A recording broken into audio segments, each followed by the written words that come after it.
Bonsoir à tous. Bienvenue dans cette nouvelle édition de Dialogue avec. Nous sommes mardi 9 juillet. Nous recevons ce soir Madame Olga Kavira. Bonsoir Madame Olga. Bonsoir Patricia, tous les internautes aussi. Bonsoir. Merci d'être là. Alors, nous avons aussi avec nous le Père Jean-Pierre qui est à la régie, mais qui sera aussi là. Bonsoir Père Jean-Pierre. Bonsoir Patricia, bonsoir Madame Olga Kavira, bonsoir aussi à tous ceux qui nous suivent à travers les différentes plateformes. J'espère que nous allons passer de bons moments avec ces dialogues que Patricia a avec Madame Olga. Merci Père Jean-Pierre. Alors, d'abord, je vais m'excuser pour la qualité de la connexion Internet parce que nous sommes dans des pays différents et le Père Jean-Pierre est présentement au Congo. Madame Olga Kavira est aussi au Congo. Donc, j'aimerais vraiment m'excuser auprès des internautes pour la qualité de l'image et de l'Internet. Juste au cas où ça couperait, je croise les doigts pour ne pas que ça se passe, mais au cas où, veuillez nous excuser d'avance. Donc, on va donner la parole à Madame Olga, comme ça, elle va se présenter et nous dire un petit peu qui elle est et ensuite nous allons continuer dans le déroulement de l'émission. Madame Olga, allez-y. Alors, encore Patricia, bonsoir Père Jean-Pierre, bonsoir à tous les internautes. Je suis Olga Kavira Kinyamusitu. Je pourrais ajouter Maganga puisque je suis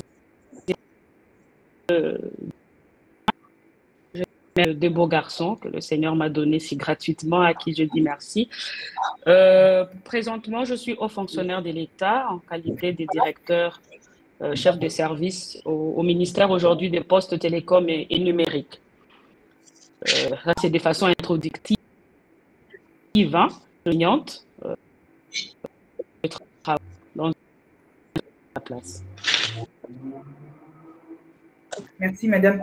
Wow, ça fait beaucoup de fonctions pour une seule personne déjà. Haut fonctionnaire, secrétaire général au numérique. Au secrétariat général. Au secrétaire général, ok. Parce que moi, j'avais vu aussi au secrétariat général numérique. Ok. Mais bon, on va parler de cet aspect un petit peu plus tard. Dans la première partie de l'émission, si vous voulez bien, on va parler, si vous voulez bien partager avec nous votre formation académique et ensuite un petit peu votre formation et votre parcours professionnel jusqu'à aujourd'hui. Et puis ensuite, nous poserons des questions pour ça. Alors, j'ai étudié comme tous les Congolais, tous les cycles primaires et secondaires. J'ai fait mes études primaires à l'est de la RDC, précisément à Goma, dans une école privée, le complexe scolaire Les Volcans, on l'appelle jusqu'aujourd'hui. Puis après, je suis allée faire le lycée, au lycée Amani, chez les Monial, où j'ai fini en scientifique, option biologie-chimie. J'ai un père parce que je suis orpheline de père. J'ai un père très pédagogue, préfet des études, chef de division provinciale de l'enseignement et qui était très attaché à l'éducation, à l'instruction. J'avais pour mission avec mes autres sœurs et frères de ne pas ramener moins de 70% comme résultat à l'école.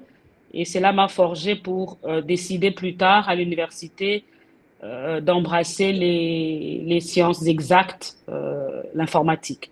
Je voulais d'abord être médecin, je voulais faire médecine, quitter la ville de Goma, aller à Bukavu, j'ai tenté l'aventure, prendre l'inscription, mais il s'est fait qu'avant mon examen d'État, j'ai perdu mon père en 2005 et les choses ont basculé.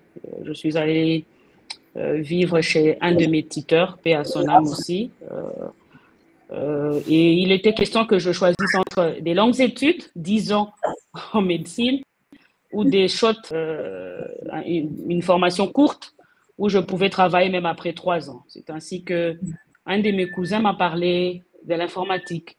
Tu es très forte en maths, tu aimes la logique, je pense que tu te retrouverais mieux dans cette science-là, l'informatique. C'est ainsi que je suis allée dans un institut supérieur à Goma où je me suis inscrite en informatique d'abord de gestion au premier graduat. Et on finit le graduat plutôt. J'ai été directement retenue à l'université comme appariteur adjoint pour apprendre un peu les méandres de cet environnement-là scientifique. Et avant midi, donc, je travaillais à l'Institut supérieur et le soir, je faisais la licence, ce qui m'a ouvert aussi cette voie vers l'éducation, puisque j'ai dit que j'étais chef de travaux à l'université. J'ai fini en licence orientation génie logiciel. Donc, je suis conceptrice des applications. Après l'université, j'ai été retenue directement comme assistante, puisque j'avais déjà obtenu ma licence. J'ai travaillé, je pense, 3 ans là-bas, paritorat d'un côté aussi de certaines applications de l'université. L'application que j'ai créée, c'était à cette époque, je pense, la gestion de la bibliothèque Alors, il s'est fait que la guerre avec le M23 a eu de l'ampleur. Ma famille résidait à Kinshasa depuis longtemps. J'étais à Goma un peu toute seule pendant plusieurs années. Avec cette guerre, j'ai été obligée de rejoindre ma grande famille ici à Kinshasa. Et c'est là où je me suis aussi mariée avec mon époux et j'ai été retenue à Izipa. En venant à Kinshasa, l'Institut supérieur d'informatique et programmation avec le feu ingénieur Martin Onyangunga m'ont retenu comme assistante. J'ai fait, je pense, 3 mois d'assistanat seulement et il m'a confirmé comme chef de département de la filière informatique. Donc, je travaillais à Izipa comme chef de département pendant 4 ans. Puis après, j'ai été son directeur pendant 3 ans. Et puis après, je pense en 2000, si ma mémoire est bonne, en 2014, la primature a organisé un concours, un test. Ils avaient ouvert une cellule d'analyse des indicateurs de développement, mais au sein des territoires. J'avais postulé comme étant administrateur.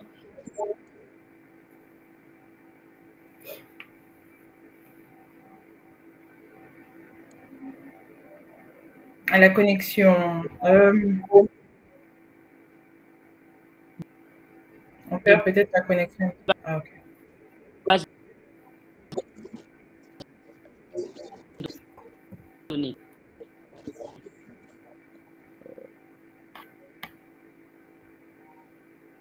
Madame Olga?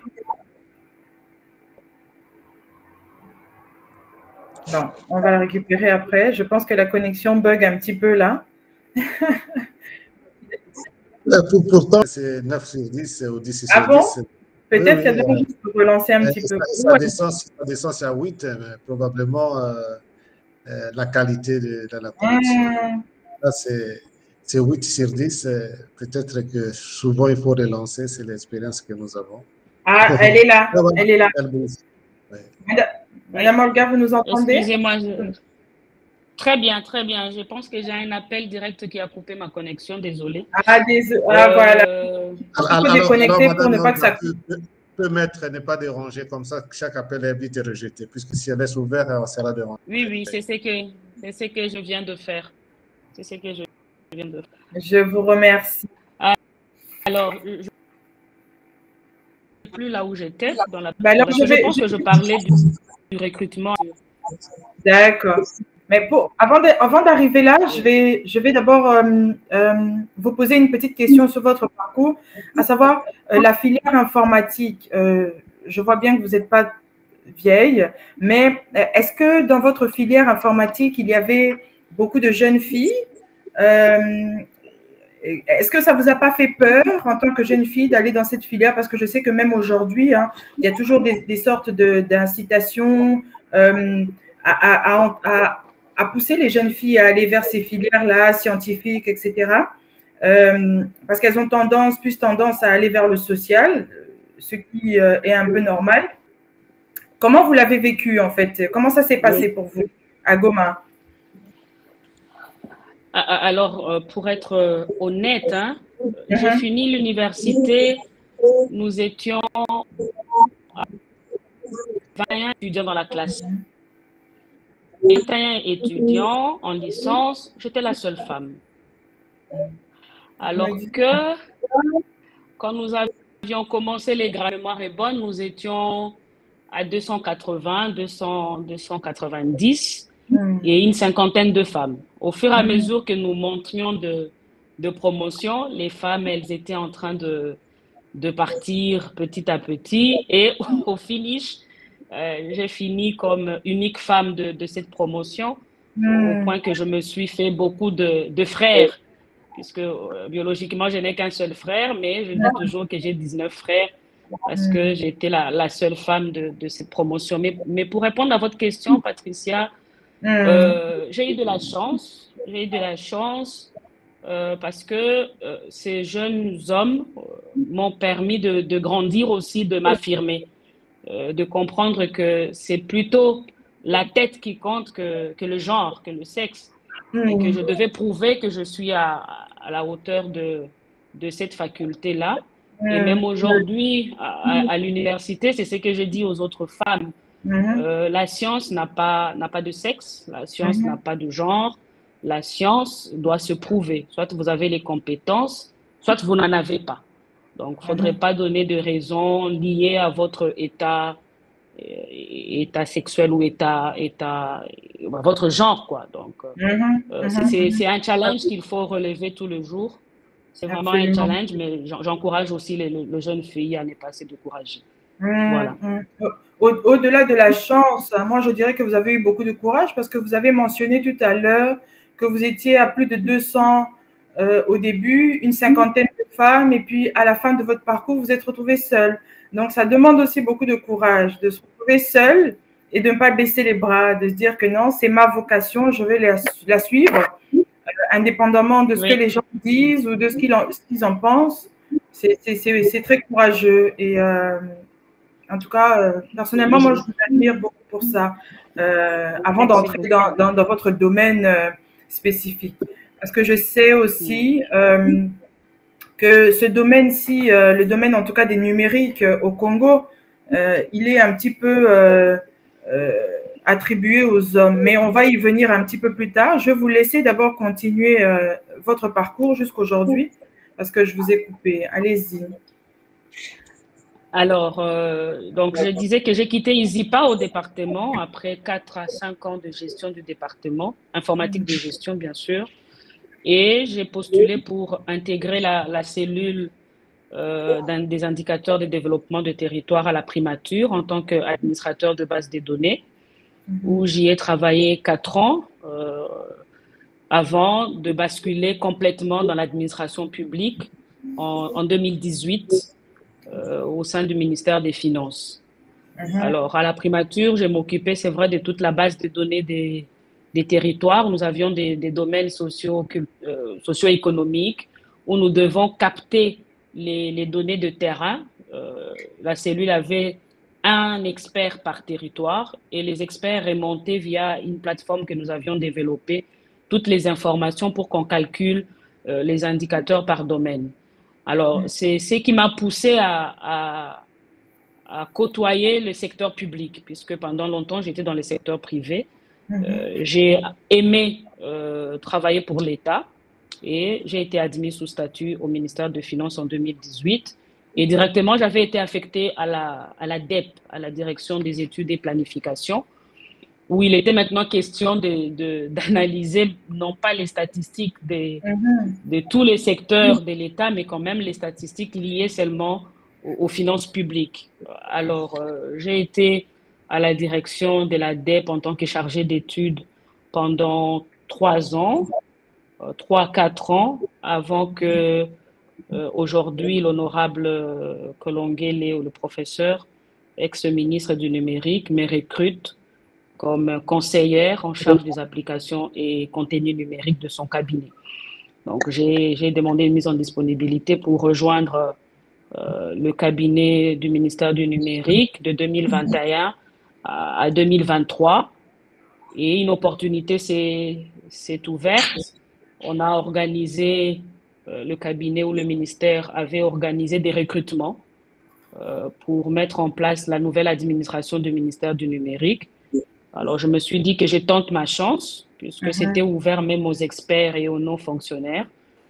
J'ai postulé et j'ai été, après les concours organisés par la fonction publique, j'ai été recruté depuis décembre passé comme directeur de la direction applicatif et contenu numérique où j'exerce jusqu'à présent. Voilà. C'est un peu mon parcours professionnel. Merci. On va y revenir un peu plus tard, en tout cas en détail, sur votre profession et vos activités. J'aimerais, s'il vous plaît, qu'on parle un petit peu du développement numérique au Congo en général, si possible, parce que, étant donné que c'est votre domaine, hein, en faisant des petites recherches aujourd'hui, j'ai vu que environ 25% de part de l'économie mondiale, c'est des revenus qui viennent du développement économique, du développement numérique. Le monde est en pleine évolution numérique et on voit un petit peu le Congo. Bon, je ne sais pas, moi, de mon aspect, de mon point de vue d'utilisatrice, hein, parce qu'on n'a certainement pas le même point de vue, étant donné que vous êtes dans la fonction. Moi, je suis utilisatrice, mais j'ai l'impression que c'est un peu lent. J'ai l'impression que c'est un peu lent pour le Congo. Hein, je parle vraiment pour le Congo. Je me disais, de votre point de vue, comment est-ce que vous voyez en fait la vision du développement numérique au Congo? Quelle est votre vision personnelle et aussi la vision du pays, si vous la connaissez? Est-ce que vous pouvez partager ça un petit peu avec nous? Alors, la question, elle est pertinente parce que je risque d'être jugée partie. Je travaille pour l'État aujourd'hui, mais en tant qu'experte, puisque même dans votre communication, vous avez dit que j'étais experte en développement du numérique. En tant qu'experte, je pense que le pays d'abord il y a eu 2 avancées. Il faut qu'on se le dise.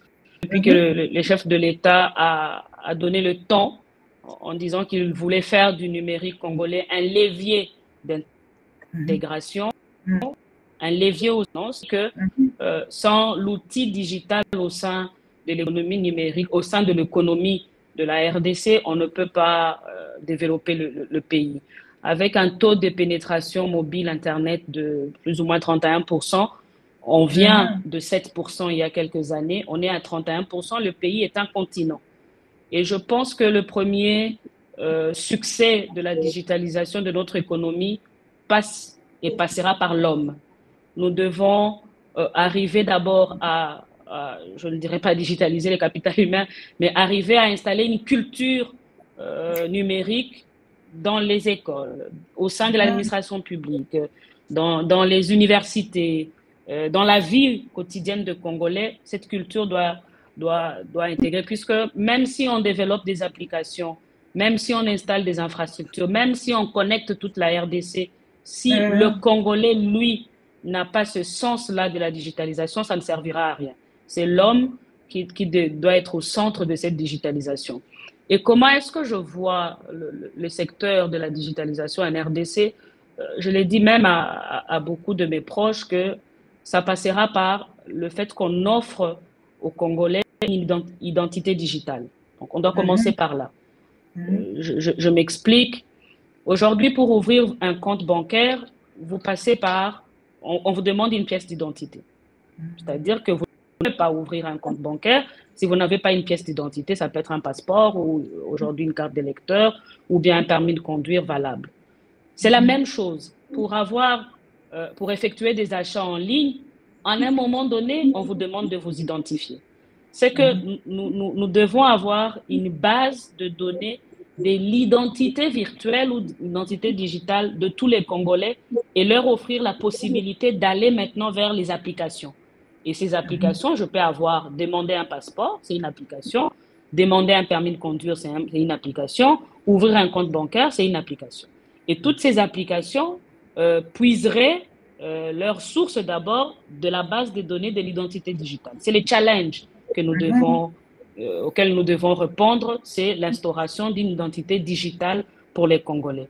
Et ça demande, c'est vrai, des infrastructures. Et je vois avec le nouveau ministre de PTN que c'est dans sa vision, puisque même, c'est une chose à saluer, on n'a jamais vu ça dans un programme d'action du gouvernement où qu'on inscrive l'identité digitale comme une action à mener. Dans le programme d'action de la Première ministre, on a ça inscrit comme une action phare, je pense que c'est la deuxième, et le guichet numérique. Le concept de guichet numérique provient de la loi sur le code du numérique où on doit avoir une infrastructure d'échange des données de l'État, mais aussi des citoyens, où on n'a pas besoin de faire une file indienne pour avoir un certificat de naissance pour son fils. On irait dans une plateforme pour commander tout cela. C'est ça le guichet numérique. Donc, pour revenir un peu à votre question, moi, ma vision du Congo, d'un Congo connecté, c'est d'abord la création de l'identité digitale, puis le déploiement des infrastructures. Donc, mais également le capital humain qu'il faudrait sensibiliser de façon très, par secteur, comme ça ma vision du Congo digital, bien sûr. Alors, donc pour vous, pour développer le numérique au Congo, il faut en tout cas outiller les Congolais d'une digitalisation, leur permettre. Mais moi, ce que j'aimerais savoir, en fait, quels sont les outils qui sont mis en place pour les Congolais? Parce qu'en fait, quand on regarde, on parle de numérisation, on parle de numérique, etc. Mais aujourd'hui, par exemple, juste la connexion Internet à Kinshasa, au Congo en général, est l'une des plus chères encore en Afrique et dans le monde aussi. Et comment est-ce que vous voyez ça? Pourquoi au Congo, on baisse? Selon vous, quelle est la raison pour laquelle on n'arrive pas à baisser le prix de la connexion Internet pour permettre tout justement à tous nos concitoyens de se connecter et de pouvoir contribuer et de pouvoir se connecter à ces applications-là et de contribuer, parce que c'est bien de dire oui, on a des applications, on va faire ci, on va faire ça, mais si le Congolais moyen n'a pas accès à Internet par manque de moyens, comment est-ce qu'il fait? Quelle est votre vision par rapport à ça? Pourquoi, selon vous, on n'arrive pas à baisser le prix de la connexion Internet au Congo? C'est tout un processus, Madame Patricia. On ne va pas aller sur plusieurs batailles au même moment. Je suis d'accord que si on compare avec les autres pays, nous avons une connexion Internet la plus chère, si on compare. Mais vous ne tenez pas compte aussi de la superficie de notre pays. Nous sommes en train de comparer seulement pays par pays sans tenir compte de la taille du pays que nous comparons à une autre taille de pays. Parce que, par exemple, si je vous dis que nous avons connecté, nous avons placé la fibre jusqu'à Lubumbashi, Kasumbalesa, tout ça, et qu'on calcule les kilomètres de fibre optique déjà placés, peut-être ça peut connecter tout le Bénin. Vous comprenez? Donc, pour arriver à réduire le coût de l'Internet, je pense que ça doit aller dans un cadre d'un processus. Il faut que le régulateur joue son rôle, l'ARPTC joue son rôle, et l'ARPTC fournit beaucoup d'efforts en ne rendant pas un peu le secteur asphyxié par plusieurs régulations vis-à-vis des télécoms. Mais aussi, n'oubliez pas que c'est une démarche consensuelle. Ça ne doit pas être qu'une démarche de l'État. Il faudrait que les privés aussi acceptent certaines concessions, puisque quand on va dire qu'on puisse diminuer le coût de l'Internet, il y aura aussi dans les maisons de communication. L'État n'a pas une maison de communication aujourd'hui, n'a pas une société de télécommunications propre à lui. C'est aussi un autre challenge auquel il faut faire face. Dans les autres pays où vous dites que l'Internet coûte moins cher, l'État a des maisons de communication et l'État prend en charge certaines taxes ou bien certaines infrastructures de connectivité. Mais ici, l'État dépend encore, entre guillemets, vraiment, je le dis, du secteur privé. Donc, nous avons 4 maisons de communication qui offrent Internet et l'État va s'abonner à ces maisons de communication privées. Donc, c'est tout un processus. Il faut donner aux régulateurs le temps d'asseoir les recommandations de la législation d'un côté, mais aussi de prendre langue avec le secteur privé pour que le secteur qu'on diminue le coût d'Internet. Il faut aussi poursuivre la connectivité. Il faut poursuivre les déploiements des infrastructures de connectivité. Et c'est en cours. Et je vois dans le programme d'action du gouvernement que c'est inscrit qu'on doit compter kilomètres de fibre optique. Vraiment, je suis d'accord aussi avec ces Congolais lambda qui se plaignent du fait qu'on ne voit rien. C'est normal. On ne peut pas tout voir d'un coup. Il y a certains grands projets de l'État qui prennent du temps. Il faut donner à l'État aussi la grâce, bon, je ne dirais pas la grâce, mais quand même le monopole aussi de prouver qu'il peut construire des infrastructures. Et le dynamisme, il faut le reconnaître, le dynamisme est déjà là. C'est vrai, c'est vrai. Il faut aussi surtout prendre en compte que, comme vous avez souligné tout à l'heure, nous avons un pays qui ressemble un petit peu à un continent, donc c'est déjà pas facile de travailler dans les grandes villes. Alors, dans un grand pays comme le Congo, c'est vraiment un travail dur. Aujourd'hui, le numérique est un enjeu politique et économique. C'est absolument déterminant parce que dans notre quotidien, on a besoin du numérique, on a besoin d'Internet, on a besoin d'être connectés les uns aux autres. Et vous avez dit tout à l'heure que vous avez travaillé au ministère du numérique, n'est-ce pas? Et j'ai vu dans votre bio que vous m'avez envoyé que vous avez travaillé, vous avez participé en tout cas sur l'ordonnance de la loi portant sur le code numérique. J'aimerais que vous nous parliez un petit peu de ce code, parce qu'il y a des intervenants, il y a des auditeurs bien sûr qui nous suivent, et moi-même d'ailleurs, je peux vous avouer que je suis un peu nulle en loi, donc je lis loi portant sur le code numérique, mais je ne sais pas ce que c'est. Vous expliquez-moi ce que c'est et quels sont les enjeux pour moi de cette loi portant sur le code numérique. J'ai voulu que mon ancien collègue Prosper Ntetlika soit là. Je ne suis pas juriste, c'est vrai, mais j'ai appris comment est-ce qu'on rédige des lois, des textes de loi. Alors, aujourd'hui, du numérique, avant l'ordonnance de 2023, nous avions la loi de télécom et des TIC de 2020 qui régissait un peu tout ce qui est secteur de télécommunications et une partie de TIC.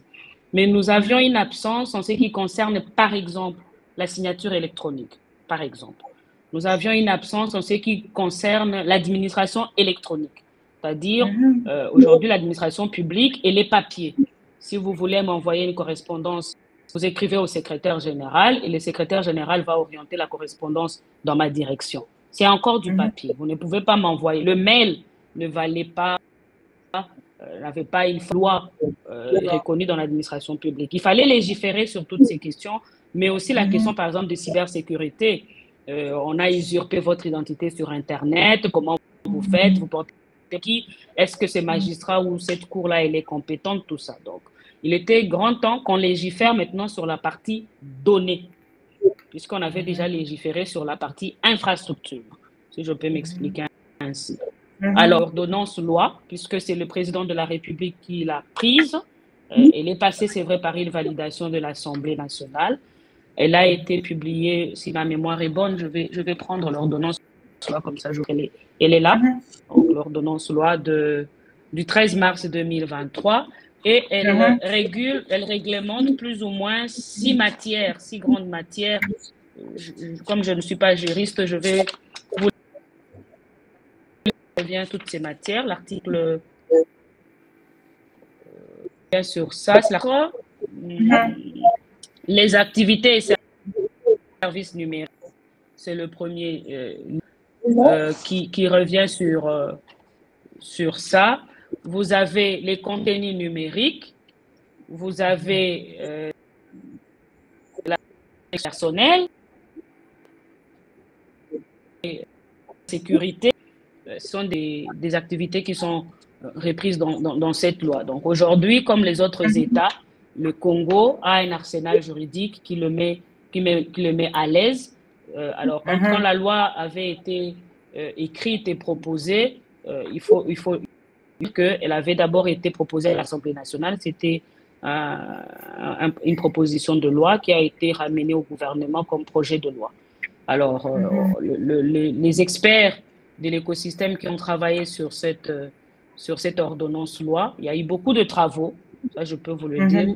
Il y a eu beaucoup de travaux, beaucoup de consultances. Il y a Yenabel qui a participé. Il y a beaucoup de structures, tant internationales que nationales, la rédaction de cette loi. Et il faut féliciter les experts congolais. Il y en avait beaucoup quand même qui ont participé à cette ordonnance-loi.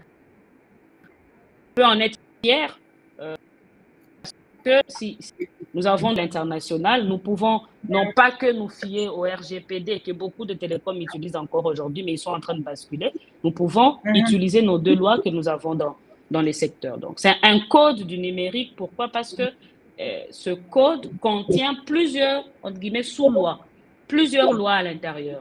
Dans les autres pays, vous avez par exemple une loi seulement sur la protection des données. Vous avez une loi seulement sur la cybersécurité. Vous avez une loi sur les activités et services numériques. Mais au Congo, comme au Bénin aussi, si ma mémoire est bonne, nous avons une seule loi qui contient plusieurs autres lois. C'est pour cela qu'on l'appelle code du numérique. Donc, promulgué le 13 mars 2023.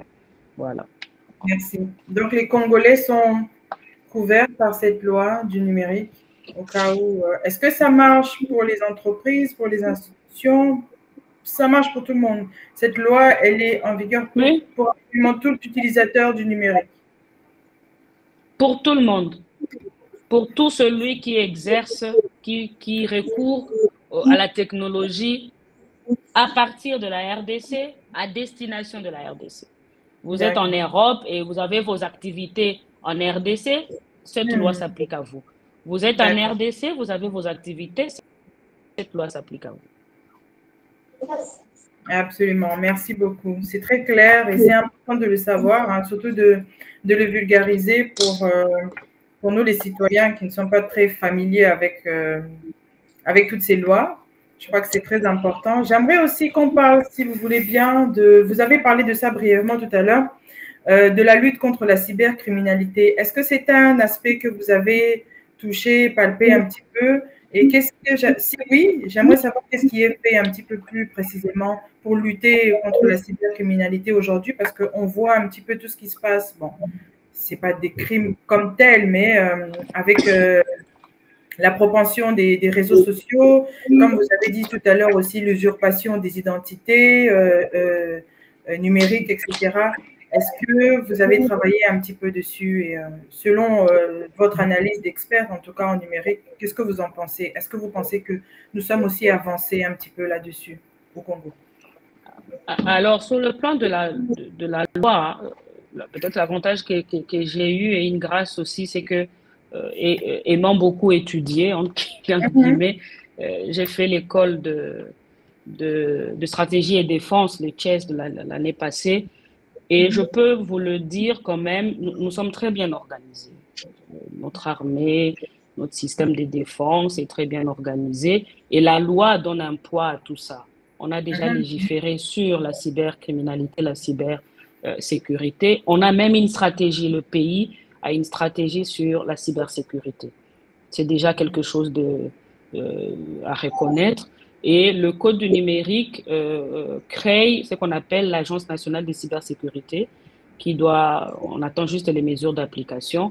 Et aujourd'hui, les personnels de droit peuvent, les magistrats, etc., peuvent passer par toutes ces lois-là, le code du numérique, code du numérique pour, par exemple, comment je dirais, se prononcer en cas de cybercriminalité.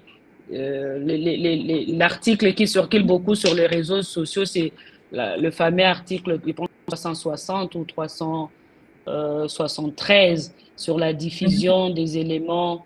Un instant, je vais me retrouver. Je pense que la divulgation, par exemple, des détails d'une enquête, article 370, ou bien les infractions liées à une communication électronique, au droit des réponses. Vous avez toutes ces questions qui ont été déjà légiférées. Les infractions liées à tout celui qui est fournisseur d'accès à Internet, les harcèlements en ligne, ce sont des questions qui ont déjà été légiférées.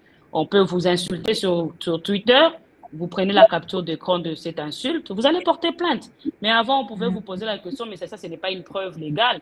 Mais aujourd'hui, c'est une preuve. La diffusion des contenus racistes, tribales, xénophobes, tout ça, ce sont des questions qui ont été déjà légiférées. J'ai parlé tantôt d'identité à article 351. Donc, ce sont des questions qui ont trouvé leur réponse déjà dans le code du numérique. Il suffit seulement d'avoir un bon avocat qui maîtrise le droit du numérique. Et c'est peut-être une invitation que je lance à tous ceux qui font le droit. Beaucoup ont fait les droits des affaires, ont fait les droits privés, droits publics.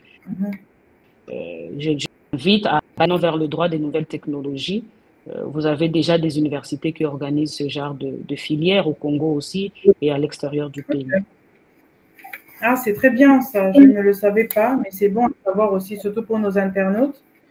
Je suis sûre qu'il y a plusieurs personnes qui sont intéressées dans ces filières-là parce qu'on voit souvent que les jeunes étudiants étudient le droit des affaires ou autre droit, mais le droit numérique aujourd'hui, c'est quand même un enjeu mondial. Madame Olga, juste pour revenir sur votre expertise en tant que expert en analyse du numérique, comment, selon vous, on peut booster l'économie numérique au Congo? Qu'est-ce qu'on peut faire pour booster un petit peu l'économie, pour faire plus que ce que vous faites déjà? Je suis consciente que le pays vraiment fait beaucoup et que l'État fait beaucoup, mais selon vous, votre propre vision, comment est-ce qu'on peut booster un petit peu l'économie numérique au Congo? Vous avez juste reformulé votre première question, comment je voyais le numérique du Congo. Et c'est ça l'économie numérique. C'est le numérique qui s'installe dans l'économie de notre pays. Le numérique qui s'installe dans la fiscalité, le numérique qui s'installe dans le développement rural, qui s'installe dans la gestion des déchets, le numérique qui s'installe dans la santé, dans l'éducation. C'est tout ça, l'économie numérique. Et comment je vois ça? Il faut créer cette identité numérique. C'est comme ça que j'ai introduit. Mais aussi, il faudrait que l'on considère le numérique comme un outil pouvant nous permettre d'atteindre la transparence, par exemple. On ne met pas le numérique pour piéger les individus. On met le numérique pour accroître la productivité, le rendement. Et si nous voulons que le pays soit développé, en un moment donné, il y a des concessions à faire. Que, au lieu de faire 2 mois sur un document, sur une enquête, on peut recourir aux outils numériques et gagner le temps, mais aussi instaurer une certaine transparence. Et c'est ce que nous devons, peut-être vous le poserez plus tard, mais parmi les raisons qui m'ont poussé à intégrer la fonction publique, c'est cela. C'est que on ne doit pas, les compétences ne doivent pas que rester dans le secteur privé. Les compétences doivent rejoindre aussi les secteurs publics et montrer que c'est possible d'instaurer la transparence. Et moi, dans l'exercice de mes fonctions ou bien dans ma vie quotidienne, c'est mon challenge tous les jours de montrer que c'est possible que le secteur public s'améliore en recourant aux outils numériques. C'est très possible. Il faut vraiment féliciter les chefs de l'État qui a créé le ministère du numérique. C'était comment je dirais, un coup de pouce qu'il a donné à la chance d'instaurer une économie numérique. Nous avions le ministère des Pétentique, oui. Aujourd'hui, il a été même renommé en ministère de Postes, Télécom et Numérique. Pourquoi? Parce qu'il faut mettre l'accent sur les infrastructures, sur la donnée, pour avoir vraiment un marché économique potable pour tout le monde. Donc, si je dois revenir à votre question, l'économie numérique pour nous aujourd'hui, c'est le fait que le capital humain accepte que l'outil numérique peut l'aider à accroître sa productivité, peut instaurer une certaine transparence dans la gestion de la chose publique, dans l'instauration de la redevabilité. Donc, c'est très important. Merci. Vous avez en même temps répondu à ma prochaine question en une fois, parce que je voulais parler d'une donnée que j'ai un peu découverte là, en fouillant un petit peu, en préparant l'émission. C'est la Banque mondiale qui dit qu'il y a un gap, donc une distance entre les zones rurales et les zones urbaines en termes de dotation numérique. Donc, on parle de 26% de la population congolaise qui a accès au numérique dans les zones rurales. Donc, ma question était que je voulais que vous rappeliez, en tout cas, l'importance des infrastructures pour le capitaliser et pour augmenter le numérique. Mais vous y avez répondu tout à l'heure, vous avez dit que… Oui, mais peut-être un ajout que beaucoup peut-être ne savent pas, ou bien ceux qui sont dans les secteurs le savent.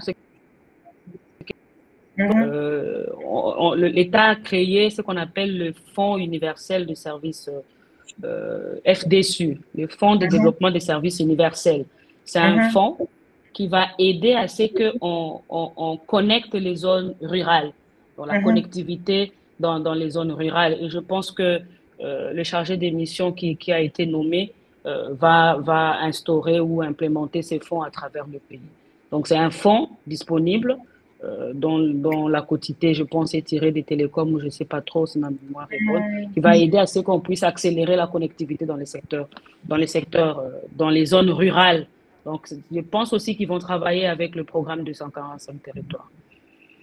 D'accord, merci beaucoup. Donc, c'est avec la loi de télécom. Oui. Je pense que tout ça va ensemble. Il y a l'aspect numérique qui est incorporé dans tout ce qui concerne, en tout cas, les programmes aujourd'hui, parce que, comme on l'a dit tout à l'heure, c'est un enjeu de taille. Madame Olga, on va parler un petit peu de l'alphabétisation digitale. Aujourd'hui, je pense que tout le monde sait à peu près comment utiliser un téléphone portable et en tout cas un smartphone, comme on les appelle. Est-ce que dans votre…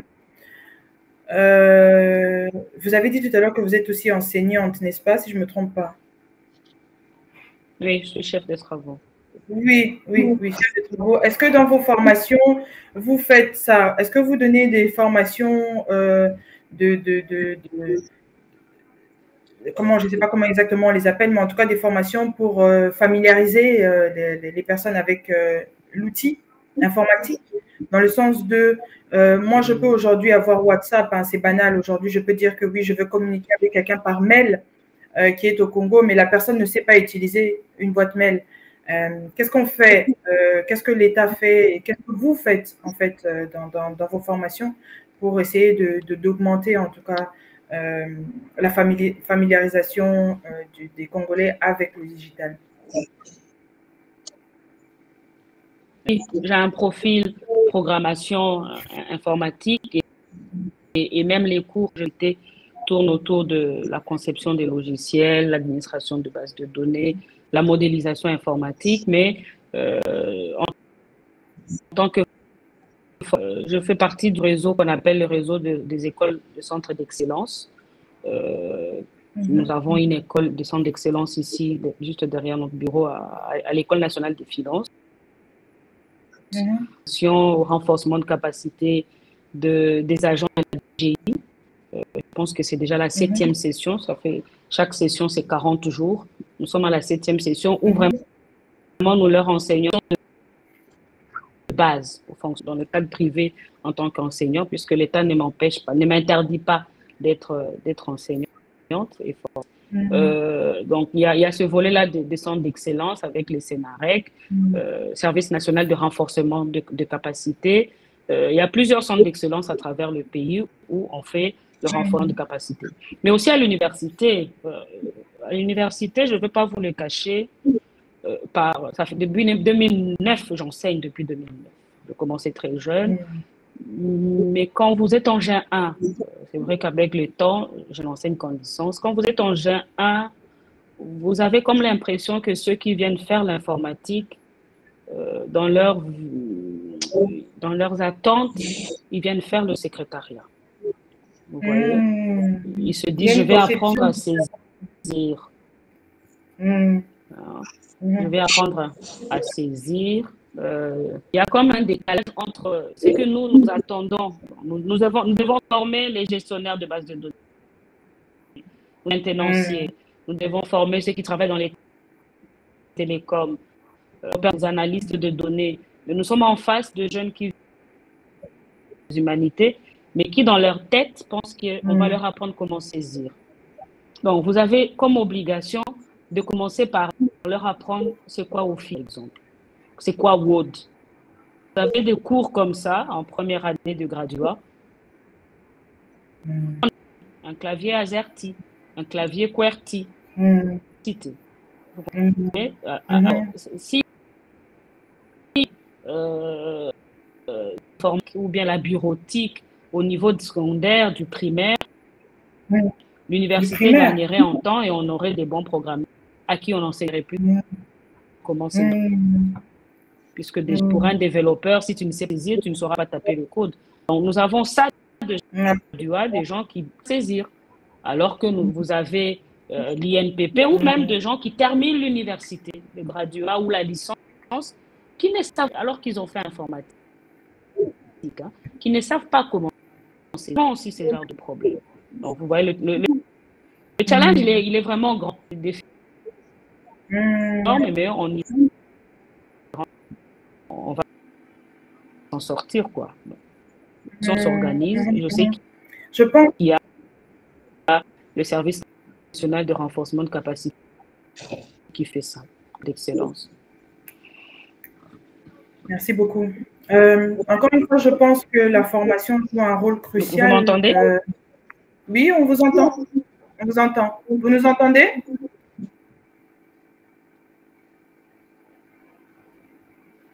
Est-ce que vous m'entendez? Ok, parfait, on va continuer. Donc, je disais que, encore une fois, je pense que la formation joue un rôle crucial dans l'évolution et dans le développement numérique. Et tout à l'heure, vous avez mentionné qu'à l'université, il y a des jeunes étudiants qui arrivent et qui n'ont pas encore, en tout cas, l'habitude de manier l'outil informatique. Selon moi, moi, je ne sais pas, mais je pense que ce sont des choses qu'on doit apprendre même au primaire déjà. Ce serait bien bon. C'est vrai que c'est difficile dans le cas du Congo, mais en tout cas, c'est vers là que nous devons nous diriger parce que le plus tôt on apprend ces choses-là et quand on arrive à l'université en voulant aller dans la filière informatique, c'est pour se spécialiser, c'est pour aller vraiment dans, comme vous avez dit tout à l'heure, gestionnaire de données, analyste de base de données, etc., dans des choses vraiment très pointues. Père Jean-Pierre, je ne vous ai pas donné la parole depuis tout à l'heure, mais je ne sais pas si vous voulez, voulez contribuer, si vous voulez poser une question, si vous avez un commentaire. Bon, merci pour la parole.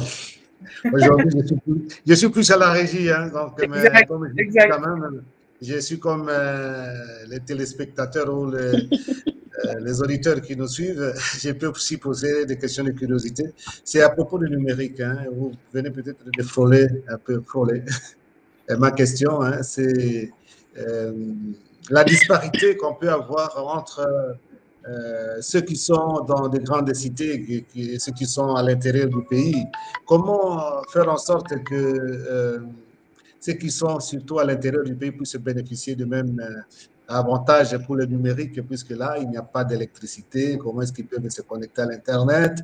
Et puis aussi, les questions de formation, vous avez parlé de ça, Madame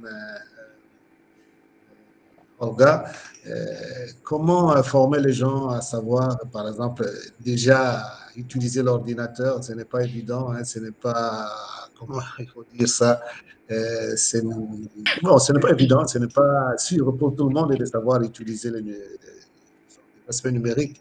Et même dans l'administration, si on introduit ça dans l'administration, vous avez parlé de ça, donc il faut former le personnel pour ça. Alors, mais moi, mon problème, c'est un peu au niveau des gens qui habitent les milieux urbains et les milieux un peu, disons, comment est-ce qu'il faut appeler ça pour ne pas les sous-estimer, les milieux un peu... Rural. Voilà, les milieux ruraux. Comment est-ce qu'il faut trouver l'équilibre dans ça? Merci beaucoup, Père. Je pense qu'il faudrait développer maintenant des projets dans ces milieux-là ruraux. Parce que beaucoup de projets ont été concentrés dans les villes. Et encore une fois, le président de la République a compris qu'il faut développer les milieux ruraux. Il a initié le programme de 145 territoires qui a plusieurs phases. Et même maintenant, je pense qu'il est grand temps qu'on intègre la connectivité et le développement du digital dans ces milieux-là. Si nous avons des projets communautaires où on intègre l'apprentissage au numérique, je pense aussi que ces milieux seront connectés. Parce que c'est très pénible, par exemple, pour ceux qui sont à Guémena, à Bikoro ou je ne sais pas, à Sakanya, pour avoir une bonne connexion Internet ou suivre votre émission. Ils doivent se déplacer. Moi, je vous ai dit, j'ai travaillé à la cellule de la primature où les experts pour envoyer les données, certains montaient sur les arbres. Certes, c'est pénible, c'est notre réalité, nous ne devons pas nous voiler la face, mais quand même, il faudrait que maintenant, l'État, aujourd'hui, initie des projets communautaires intégrant le numérique au sein de ces milieux ruraux-là. Ça va permettre aussi de désenclaver numériquement ces milieux, mais aussi de désenclaver ces villages éloignés, etc.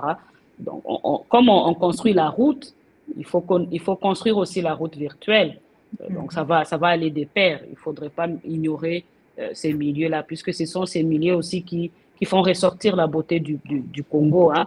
Tous les parcs nationaux que nous avons, tous les grands sites touristiques sont dans les territoires. Donc, il faudrait qu'on soit en mesure de connecter tous ces coins du pays, développant des projets à caractère communautaire dans ces contrées-là.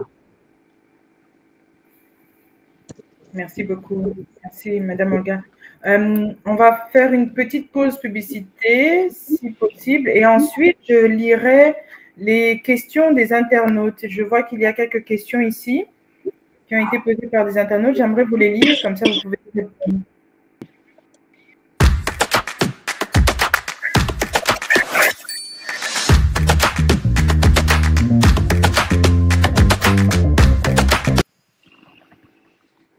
Merci. Il y a quelques questions auxquelles vous avez déjà répondu, mais je vais commencer par la première. Monsieur Miller Ibrahim, qui a écrit « Quelles sont vos perspectives pour que notre pays soit ouvert à certaines accessibilités, opportunités d'investissement ?» Exemple, reconnaître l'identité congolaise à certains courtiers brokers. Je ne sais pas si c'est dans votre domaine, ça. Est-ce que vous comprenez la question? Je n'ai pas bien capté, là. Ça crache un peu, là. Ouais. Alors, il dit ceci, je ne sais pas. Alors, je vais aller à la prochaine question. Comment le dire? Alors, la prochaine question, c'est comment le développement des Pardon, Patricia, j'ai affiché la question de Miller Ibrahim, que je salue. Hein, il est à Paris, je le connais personnellement, quand j'étais à Paris, il voulait me rencontrer. C'est quelqu'un qui nous suit beaucoup. J'ai affiché sa question-là.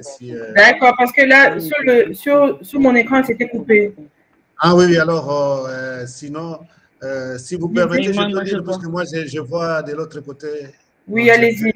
Alors, oui, alors il dit ceci, bien qu'il soit possible de mettre en place une identité numérique sur toute l'étendue d'un pays, sans une couverture numérique complète, cela nécessite des efforts, disons, des efforts concertés pour développer des infrastructures alternatives, des technologies hors ligne et de collaboration entre divers secteurs. Cependant, pour maximiser l'efficacité et l'accessibilité de l'identité numérique, il est crucial de travailler en parallèle à l'amélioration, pardon, à De l'accès. l'amélioration, je À ne vois plus la l'amélioration. suite.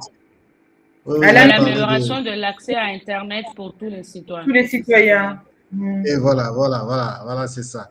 Mais il a écrit hein, un peu plus que ça. Donc, j'ai sauté puisque, oui, OK. oui, à l'Internet des citoyens. Et il a continué, hein, pardon. Peut-être si on lit tout, j'affiche maintenant ce qu'il a écrit. Comment le développement, peut-être c'est une autre question, puis on finit d'abord avec la première. Patricia. La première, ce n'était pas une question, c'était un commentaire. Hein. Je vois pas. Alors maintenant, il dit comment le développement des infrastructures numériques, telles que l'accès à l'Internet au débit et les technologies mobiles, peut-il accélérer la croissance économique et améliorer les services publics dans notre pays? Et quelles mesures concrètes devons-nous prendre pour surmonter les obstacles actuels à l'inclusion numérique? Voilà, ça c'est une question. Sa question, elle est pertinente, mais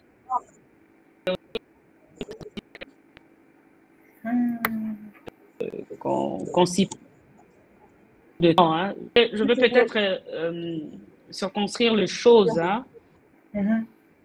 Quand on place une infrastructure d'identité numérique, on sous-entend que les autres vont se connecter à cette infrastructure-là. Je m'explique. L'identité numérique sera au centre. C'est-à-dire qu'on aura une plateforme, un outil qui va générer des ID pour chaque citoyen.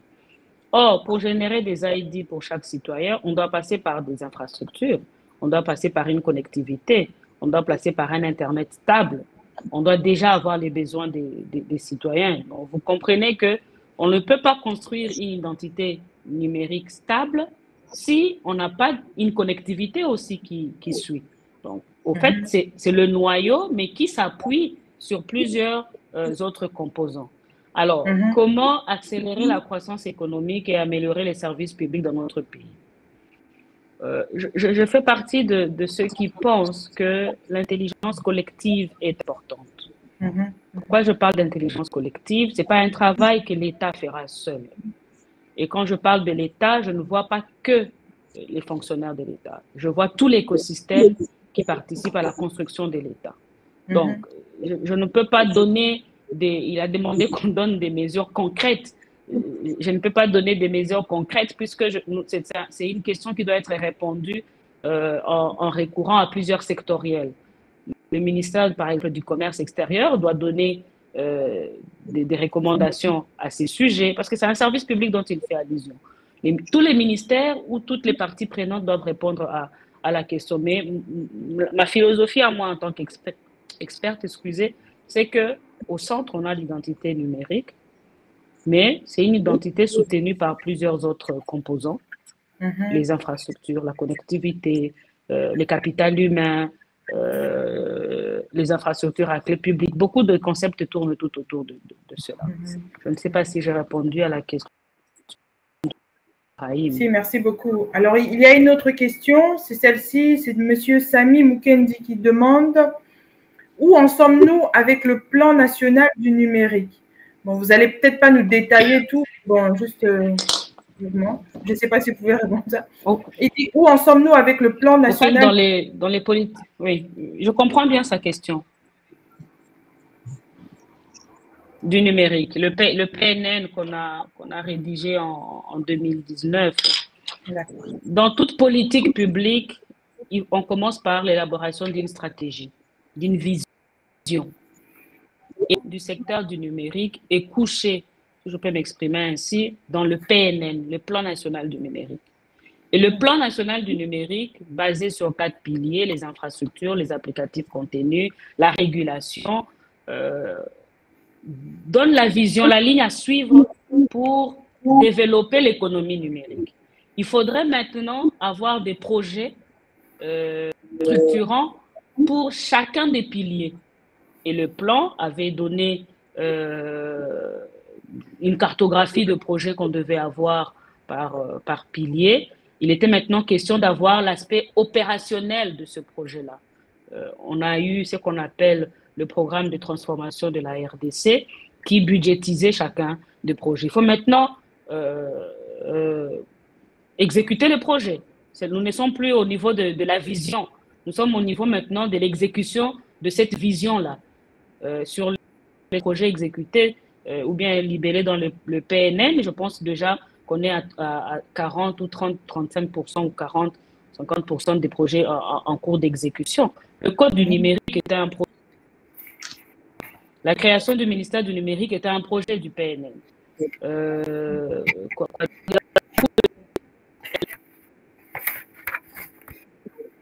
Du numérique au niveau de l'éducation nationale, c'était un PNL. Nous avons beaucoup de projets qui étaient inscrits dans le PNL qui sont en cours d'exécution. Donc, je pense que cette vision est en train de se matérialiser au fur et à mesure. Et une chose qu'il faudrait peut-être noter, c'est que l'écosystème a compris qu'on ne peut plus se passer du digital. Et vous verrez que dans beaucoup de feuilles de route de ministères, ils ont intégré le digital. Et même dans beaucoup de cabinets des ministres, ils ont des conseillers en numérique. C'est une prise de conscience énorme. On n'en avait pas il y a 5-6 ans. C'est une prise de conscience que les gens ont compris qu'on doit intégrer le numérique dans la vie quotidienne de l'État. Donc, je pense que ce sont des avancées. Le PNN est une vision, comme le PNSD aussi, c'est une vision de développement de l'État. Il faut maintenant matérialiser les projets qu'on a dans le PNN. Merci, Madame Olga. Moi, j'ai une idée, en fait, je ne sais plus où j'ai lu ça, mais en tout cas, c'est… Est-ce que j'ai répondu à la question de M. Mukendi? Oui. Est-ce que vous m'entendez? Oui, je vous entends. Très bien, parfaitement bien. Moi j'ai une idée qui est perçue. En fait, j'ai une idée que je vois souvent sur les réseaux sociaux. Vous avez parlé tout à l'heure des conseillers numériques des ministères. Mais pourquoi on a l'idée, j'espère que vous allez nous démontrer que c'est faux, pourquoi on a l'idée que quand on parle de conseillers numériques dans les ministères, on parle des personnes qui s'occupent des comptes, des réseaux sociaux des ministres et est-ce que c'est vraiment ça ou c'est pas ça?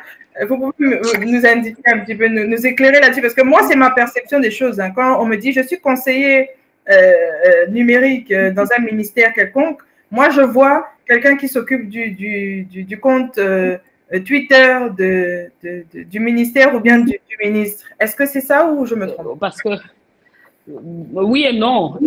Parce que avant, on avait des chargés de communication, vous voyez, et ces chargés de communication s'occupaient de l'image du ministère, du ministre, de sa communication, quoi. Il était les superviseurs de chargés de presse, de photographes, etc.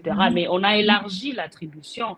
Ce n'est pas que ça. Il s'occupe de tous les outils numériques, entre autres la communication sur les réseaux sociaux, mais il s'occupe aussi de la digitalisation de services. Hein. Il doit conseiller le ministre comment digitaliser son secteur. Donc, on a élargi depuis les années 2021, je pense, à la création du ministère. Il y a des points focaux numériques dans chaque administration, un du cabinet et un de l'administration, pour permettre à ce que on prenne en charge toutes les questions digitales de l'administration, bien du ministère. Pour ceux qui se réduisent, si je peux me le permettre, qui se réduisent à la gestion de réseaux sociaux, c'est qu'ils n'ont pas encore plus large que ça. C'est plus large que ça. Merci. En tout cas, merci de m'avoir éclairé. Je suis un peu plus, en tout cas, plus éclairée là-dessus parce que c'était vraiment ma perception des choses. Madame Olga, on ne peut pas parler de l'économie numérique sans parler des startups. Parce qu'on sait que les startups sont vraiment comme le pilier de l'économie numérique aujourd'hui. Comment est-ce que, avec le ministère et votre travail, comment est-ce que vous travaillez? Est-ce que vous travaillez en collaboration avec les startups? Et est-ce que vous avez quelques projets avec des startups? Comment ça se passe? Qu'est-ce que vous faites à peu près? Là, vous parlez de l'État ou du ministère du ministère de PTN? Je pense que si on doit voir l'écosystème, il y a eu des avancées avec la création du FOGEC, hein, qui est le fonds qui permet d'appuyer tout ce qui est l'économie locale, mais également dans la loi l'ordonnance loi sur le code du numérique, il y a eu des exonérations qui ont été données aux entreprises ou aux startups dans les secteurs du numérique. Vous avez même la loi sur la Startup Act qui donne aussi beaucoup d'avantages aux startups. C'est vrai, il y a beaucoup de lois qui peuvent empêcher que les startups puissent éclore parce que, par exemple, la loi du marché public ou la passation de marché ou sur les PPP plutôt, il faudrait que la start-up soit un peu plus mûre pour contracter des gros projets de l'État, mais quand même, je sais que beaucoup de structures beaucoup de start-up ont signé des protocoles avec l'État dans le cadre de renforcement de capacité ou dans le cadre de formation au métier du numérique. Je vois Aitot Africa Lubumbashi qui a signé un protocole avec l'État sur ça, Kobo Hub, je vois KDA, ce sont des structures, des incubateurs qui ont signé des protocoles d'accord avec l'État pour appuyer un peu la formation au métier du numérique. Mais la question reste quand même d'actualité. Comment permettre à l'écosystème d'avoir de processus, hein. Il faudrait qu'on donne 50 000 $, 100 000 à une entreprise qui n'a pas encore preuve. Et pour faire ces preuves, il montrait les produits déjà reçus à l'époque, beaucoup de structures qui venaient présenter les projets, mais si c'est des projets en production encore, n'ont pas encore atteint les maturités. Il y a aussi cette question-là. On peut beau dire que l'État ne donne pas les marchés, mais quand on demande à ce que les structures locales viennent avec des projets, ce sont des projets qui ne sont pas à maturité. Il y a aussi ça. C'est pas que je vais défendre le fait qu'on peut recourir à des entreprises extérieures, mais la loi sur la passion du marché. Quand on donne un projet à un étranger, il ouvre une entreprise congolaise, il engage des Congolais. C'est qu'à un moment donné, on donne aussi ces marchés aux Congolais. Il faudrait qu'on donne l'opportunité à nos startups de prouver qu'elles sont en mesure de gagner les marchés. Et de gros marchés, pas de marché création d'un site web, etc. Non, pas ça. De gros marchés au-delà de 100 000 $. Et ça demande du sérieux aussi. Ça demande de la maturité technique aussi, de la technicité. C'est très important. Donc, mais je suis sûre et certaine qu'on va y arriver, puisque beaucoup de structures aujourd'hui, je prends par exemple le recensement des PME, c'est une entreprise congolaise qui a fait ça. C'est un gros marché. La cartographie de toutes les PME, c'est une structure congolaise. Donc, on va y aller petit à petit. Mais moi, je le dis même à ceux qui viennent, je peux vous donner le marché de la conception d'un site web, mais vous me faites n'importe quoi, je le donne à quelqu'un d'autre. Donc, il faudrait que nous puissions faire le travail comme il le faut. Il ne faudrait pas dire que l'État ne donne pas des marchés, mais est-ce que vous avez cette capacité-là de prouver à l'État que vous pouvez le faire? Mais j'en connais beaucoup d'entreprises congolaises qui ont gagné les marchés au sein de l'État. Ça, c'est sûr, j'en connais beaucoup. Puisque je fais partie du réseau des acteurs du numérique et je vois les entreprises qui gagnent le marché. J'en vois beaucoup. OK. Merci beaucoup, Madame Olga. Je vais lire à nouveau une question d'un internaute ou une internaute, excusez-moi, Arlie Kinda. Elle dit, est-il possible d'avoir une identité digitale sur toute l'étendue du pays sans une couverture numérique en termes d'accessibilité à Internet pour tous les citoyens? Quid de l'électricité? Quid de l'électricité? C'est vrai. Je peut-être peins l'identité numérique en oubliant ces aspects. Quand je parle d'identité numérique, je vois déjà qu'on a le courant, hein, on a l'électricité. Ce sont les autres challenges auxquels il faut faire face. Hein. On ne peut pas déployer le numérique à travers le pays si l'électricité, la route, etc. n'a pas suivi. Moi, je parle des contrées où on a déjà ces infrastructures-là viables. Mais ce qui est vrai, l'exemple que je peux donner sur l'identité numérique, c'est le recensement, pas les recensements, l'enrôlement qu'a fait la CENI. Vous voyez, nous allions tous vers les centres d'enrôlement. OK? Mais si nous devons parler d'identité numérique, nous aurons un peu, dans les autres pays, moi j'ai vu, ils ont un peu de de box, un peu comme les ATM, hein, les distributeurs d'argent, non? Vous allez dans ces box-là et c'est là où vous créez votre identité numérique. Vous comprenez? Donc, il faut installer ces genres de box à travers le pays. Ça, c'est un exemple que je donne. Il y a plusieurs modèles auxquels on peut recourir. Vous pouvez créer cette identité numérique comme en France. Ils créent ça déjà via leur smartphone, etc. Ça dépend de la politique et du modèle qui sera choisi. Mais je suis d'accord avec Madame Kinda à Arly que les autres infrastructures vitales doivent suivre. L'électricité, les routes, ce sont des infrastructures qui doivent soutenir la création de cette identité digitale. Absolument. Je pense qu'elles doivent booster le développement économique. Il y a une autre question, c'est plus une suggestion, je vais dire, d'un internaute. Il dit ceci: un moratoire sur les taxes à l'importation des PC à usage familial pour vulgariser l'usage des PC. Qu'en pensez-vous? Je pense que c'est Mimi Moret qui a dit ça, parce qu'on en discute beaucoup. Oui. Mais je suis d'accord.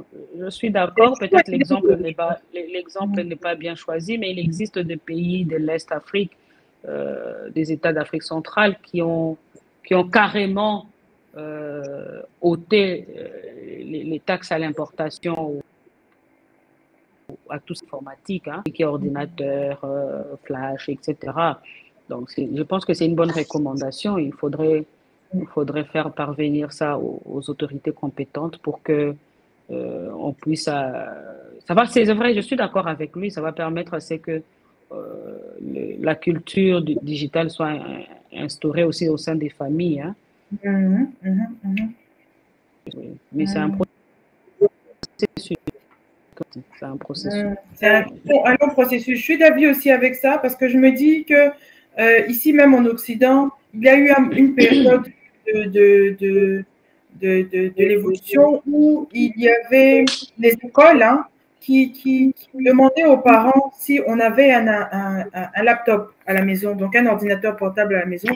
Et pour ceux qui n'en avaient pas, l'école fournissait. Mais l'école le fournissait par rapport à l'État. Donc, c'est l'État qui fournissait aux écoles et puis les écoles fournissaient aux parents. Donc, toutes les familles qui n'avaient pas d'ordinateur portable à la maison, ils avaient droit à un ordinateur portable pour se familiariser avec le numérique. Bon, je vous parle de ça il y a peut-être 20 ans. Ça fait longtemps, mais aujourd'hui, par maison, par foyer, il y a 3-4 portables parce que chaque personne a besoin de son ordinateur portable, chaque personne a besoin de son téléphone. Donc, c'est comme ça qu'on s'est familiarisé avec les ordinateurs, l'outil informatique, c'est en s'habituant avec. Donc, la proposition de M. Moret, vraiment, c'est quelque chose de très bon et je pense qu'il faut vraiment élaborer ça sur quelque chose de plus structuré et de proposer ça à l'État et au gouvernement pour voir dans quelle mesure ils peuvent, en tout cas, participer et alléger les taxes. Il y a une autre question ici. Bonsoir à tous. Je salue l'initiative de mobilisation, de sensibilisation de la population concernant le numérique dans notre pays et félicite chaleureusement la directrice, Madame Olga, pour son engagement. Donc, Madame Olga, c'est très gentil. Merci beaucoup. Merci beaucoup. C'est gentil. Alors, notre émission va bientôt toucher à la fin, mais avant de finir, j'aimerais juste pour détendre un petit peu l'atmosphère. C'est vrai qu'on a beaucoup parlé de numérique, des sujets très techniques, etc. J'aimerais vous poser 2 questions. La première question serait, selon votre parcours, quels conseils donneriez-vous aux jeunes filles aujourd'hui pour pouvoir arriver là où vous êtes et faire plus? Et la deuxième question, c'est si vous étiez une citation ou un proverbe, lequel serait-vous? Ah. Je vais commencer par la deuxième question. Hein, allez-y. Je le dis peut-être aussi dans beaucoup de forums où je suis invitée. Il y a un grand saint dans l'Église catholique qui dit toujours que ta vie ne soit stérile. Tu le peux. Je pense que si je devais être une citation, je me retrouve plus dans cela et c'est pour cela même que, même dans la signature de mes mails, je le dis toujours, là où je passe, il faudrait que je laisse une bonne empreinte. Donc, je suis humaine, je peux tomber, mais je peux trébucher, mais je ne reste pas par terre. C'est une philosophie de vie que j'ai. Et je vais lier cette citation à votre première question. Je l'ai dit à toutes les filles que je mentor, puisque je coach aussi les filles, que rien ne vous sera.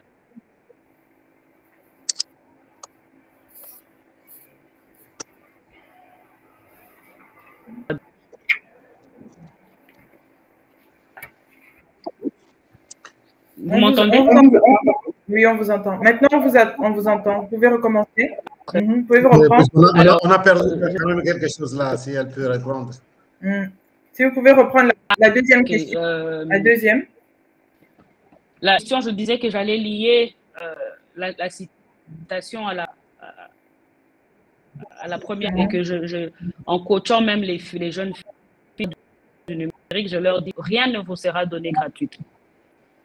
On ne va pas vous offrir les opportunités sur un plateau en la jolie, malgré votre intelligence. Il faudrait beaucoup de discipline et je le répète tout, mais aussi ce que vous faites. Je pense que récemment, on ne peut pas être expert en tout.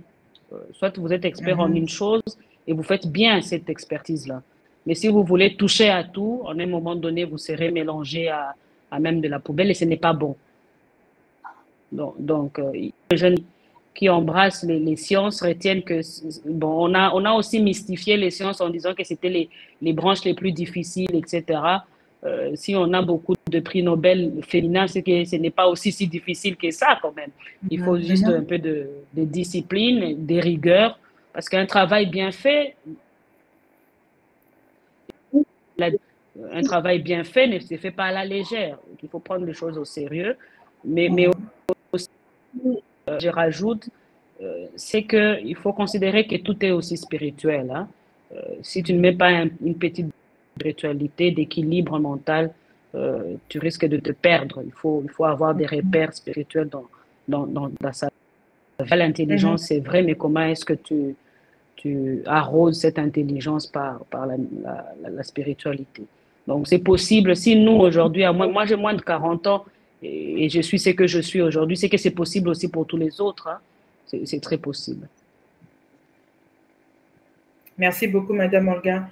Père Jean-Pierre, est-ce que vous avez une question avant que nous demandions le mot de la fin à Madame Olga? Ou alors peut-être votre question peut contribuer au mot de la fin avant que nous puissions clôturer l'émission. Alors, non, Patricia, moi, je vous laisse plutôt ce privilège de donner les derniers mots de la fin à Madame Olga. Je reviens, peut-être vous aviez parlé de ça un peu auparavant, et peut-être ça ne dépend pas aussi complètement de Madame Olga, mais comme elle est du domaine qu'il y pense. Elle a dit qu'on peut y aller doucement jusqu'à arriver à trouver l'équilibre. C'est à propos des prix du numérique qui est conditionné par l'Internet. Et si on compare à beaucoup de pays africains, l'Internet qui conditionne le numérique est encore un grand luxe pour la République démocratique du Congo. Trop même, ça coûte trop cher l'Internet au pays. Bon, ça ne vous concerne pas directement, mais comme vous êtes quand même du domaine, vous pouvez savoir pourquoi peut-être c'est trop cher en République démocratique du Congo, l'Internet.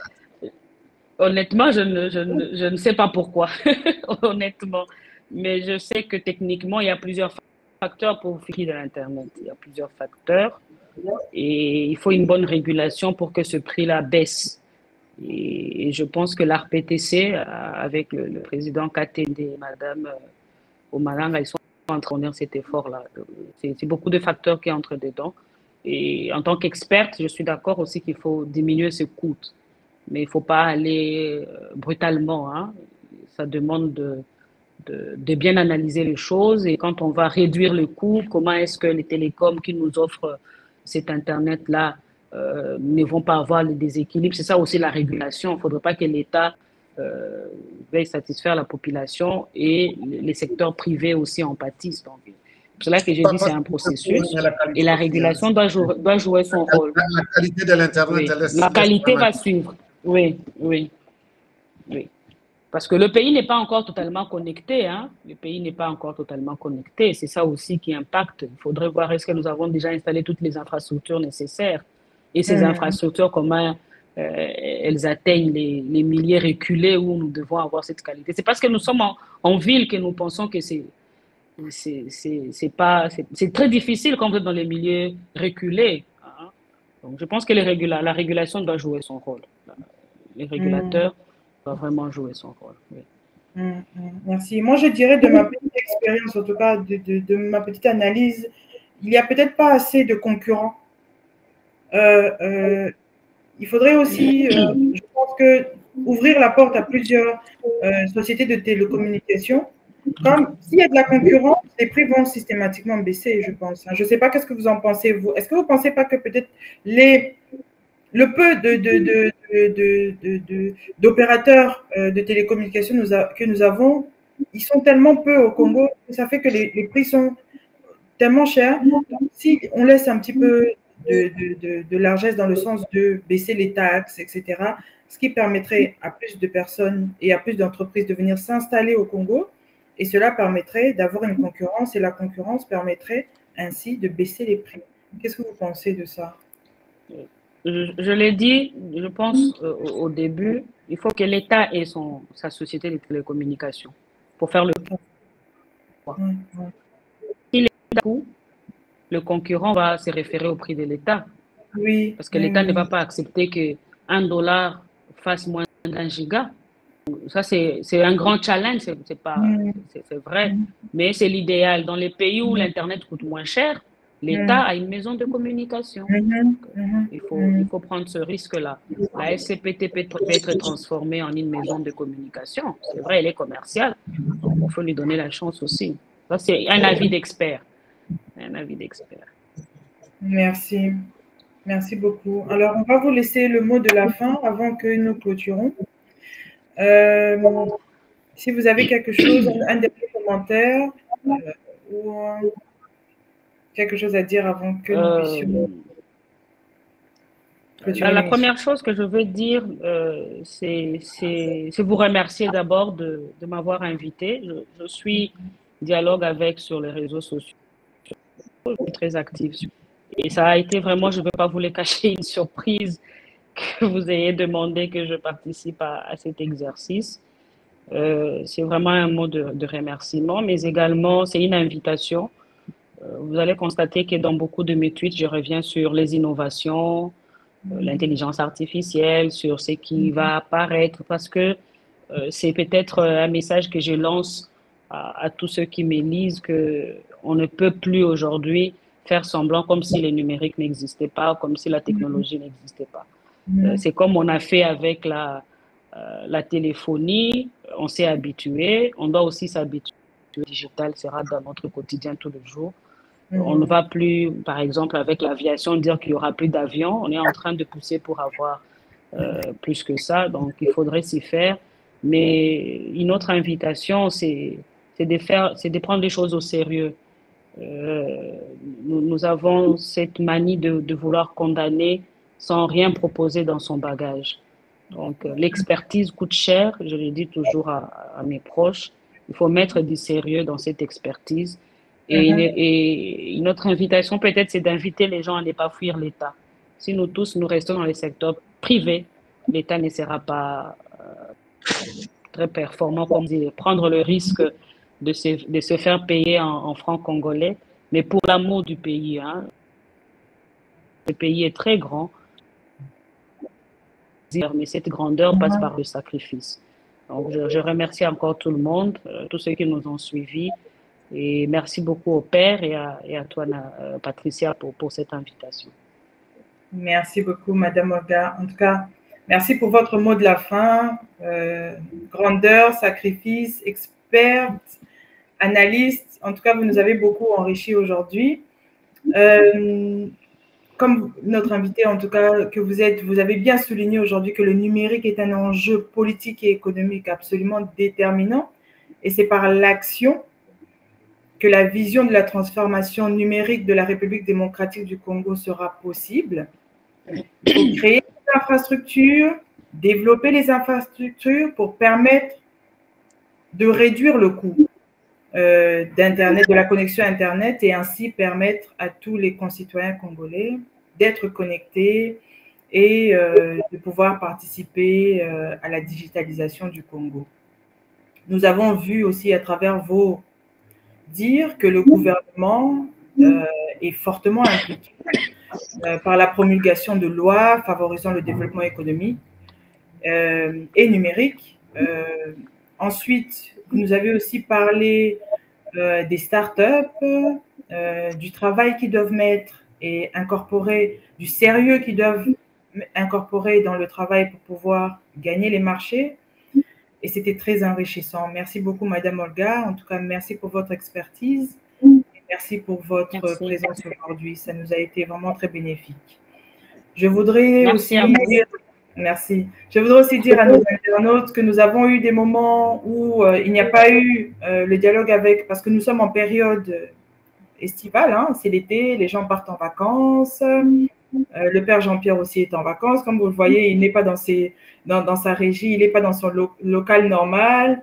Donc, c'est un petit peu bouleversé. Mais à partir de septembre, nos intervenants aussi, nous participants au dialogue avec, d'habitude, nous avons Yves, nous avons le professeur Chango, que je salue, nous avons les deux Ben, que je salue aussi, qui ne sont pas là, parce que tout justement, les gens sont en vacances, etc. Donc, merci beaucoup de nous avoir suivis. Merci de votre participation. Et demain, nous aurons la rediffusion à partir, en tout cas des fins d'après-midi, je pense 16 h.